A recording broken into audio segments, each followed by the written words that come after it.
Man, these chairs are never really comfortable, and I'm getting eaten by mosquitoes, but I wanted to give you an introduction. Thanks for coming by. I've got some footage here that I wanted to share with you for the Chieftain.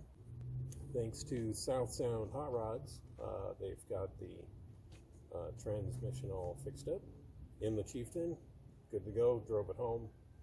And here's some of the footage of that. I just wanted to give you a little introduction, say thanks for coming by, and here we go with the transmission stuff. Thanks.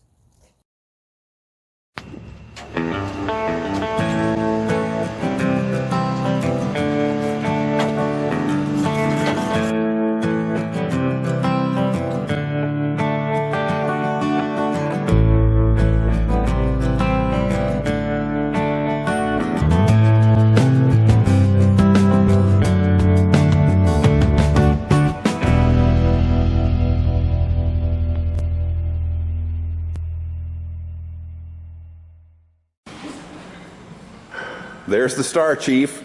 We got her up in the air, got the motor jacked up, and we're about ready to put the transmission under there. All right, and here's the brand new transmission getting ready to go into the car. We're going to slide it under there, hike it up into place, and bolt her in.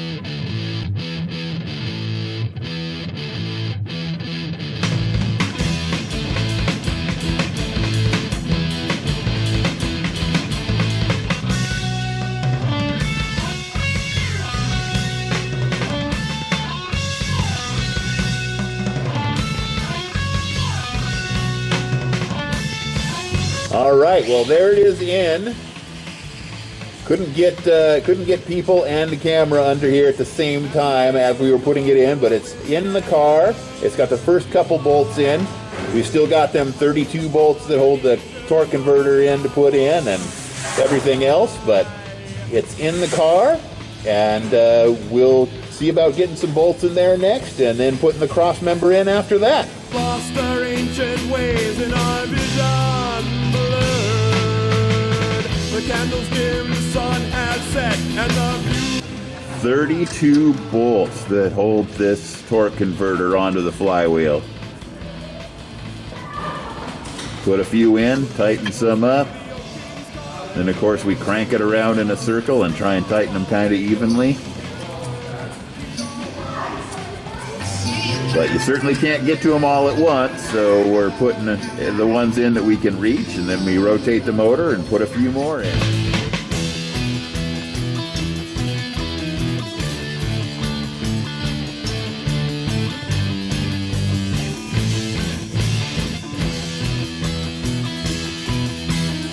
I think I could turn and live with the animals. They're so placid and self-contained.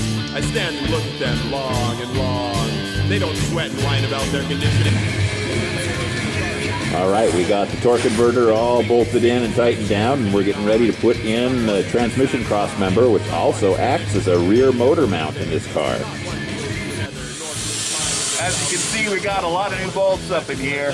The old hardware was just long past its due, so put a bunch of new grade 8 bolts in here to replace them, so it's got clean new hardware holding it in. There we go, simple as that. That's all bolted in. Next thing we got to do is put the lower cover on there, and we'll be all set, getting ready to put the drive line in after that. Hooking up the wiring and getting ready to put the starter back in. You can see that we've put some wire loom covers on the wiring there to keep it in good shape long term. Starter's back in. Just got to tighten that down a little bit. And then we're going to be putting these cables on to get that attached so the wiring's all put together. Step by step it comes together. And of course again, new hardware on there, just waiting to be tightened down. Using the old hardware seemed counterproductive, so we've been putting new bolts in everywhere we can, just because the old ones are worn out. So some grade 8 replacement bolts and top notch. There you go. Bolted in, wired in. Just got to put the cover on and we'll be ready to roll. Here it is, fresh back from Drivelines Northwest, our favored place to have drivelines rebuilt. Fresh built driveline, cleaned up, painted, balanced. new U-joints, and ready to go. Now we did have to modify it a little bit. Little change from stock. This is the old yoke right here. And you can see that the U-joint is held in with these little bumpers. Now unfortunately, that particular U-joint is nigh on impossible to find.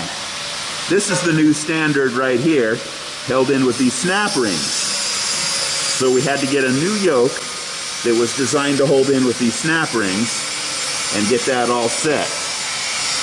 And of course we verified measurement and length on the U-joint with the new yoke, and we are all set.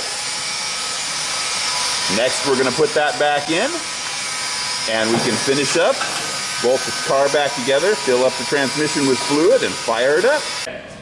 And there's just a quick side-by-side comparison of the two yokes so you can see the difference. The vintage kind there with the retainers, and the new kind with the snap rings.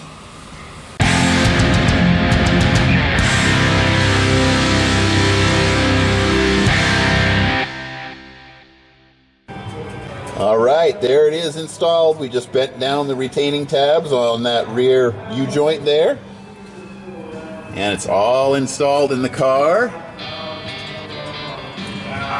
Next we're going to do is put the cover on that flywheel, fill her up with juice, and fire her up. Well, we found ourselves a little bit of an issue here. You can see that this fuel filter is distorted and warped. That inlet and that outlet would normally be straight, and the top and bottom would be flat. You can kind of see how warped they are. So we don't trust these plastic ones anyway. We replaced it with a metal one. Put some new fuel line on it, and hopefully it'll be good to go. Thanks for coming by today. You've seen us work on the Chieftain. You've seen a bunch of footage showing the transmission going in. Hopefully some of that is helpful, and you've enjoyed the trip along the way.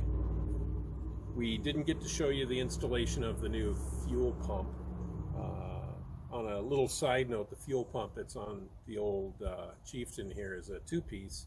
The lower is a fuel pump. The upper portion is an air pump that feeds into an air canister and provides you extra vacuum when your engine is under stress or pressure and it's not producing a lot of vacuum, and that keeps your vacuum accessories running, things like windshield wipers and power brakes. So you've also probably noticed that there's some different music in the video today than what I typically use. I've got a friend who's at South Sound Auto, and he has gone ahead and loaned me some music from his band. And so I've gone ahead and thrown that in here and there, and hopefully you like it. Go ahead and comment down below, let me know what you think. I'll put another song or two at the end during the credits, and as always, I'll throw some little Easter egg in there. And specifically the Easter egg, we're going to be looking at some stills of a project that's probably coming up pretty soon. Hopefully this year. It'll be one of these hasn't started in 20-30 years, and it should be pretty exciting if we can get that running, and we'll throw some footage up there and you'll be along for the ride. And again, thanks for coming by Bishop's Garage, enjoying some of these projects with me. Remember to work on your cars, wrench on them, get them out there, get people seeing these old cars. It just gets more people into the hobby and more enthused about getting their own rigs out.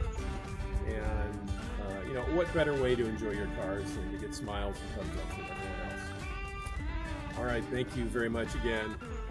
We'll see you soon on the next vid.